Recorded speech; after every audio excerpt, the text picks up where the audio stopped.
नाज़रीन, मटियारी वेझो छंडण वाह खे घारो पवण सबबि 100 एकड़ फसल पाणी हेठ अची वियो आहे।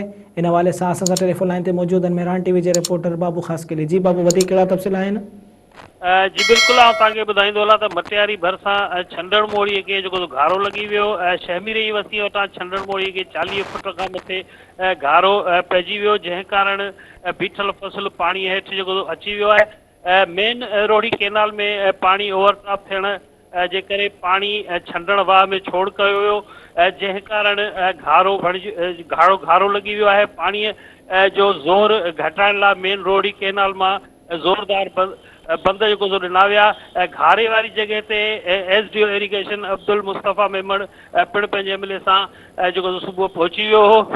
घारो लॻण खां पोइ फौरी तौर ते मटियारी जी सियासी समाजी शख़्स सैयद हाजी जलाल शाह जा वटि पंहिंजा माण्हू क्रेन मशीनूं घुराए जेको सो घारे खे बंदि करायो। घारे लॻण सबबि आसपास जे आबादगारनि जी 200 खां मथे जेको सो ज़रई ज़मीन पाणी हेठि अची वई आहे। जी जी बाबू, अवां जी महिरबानी।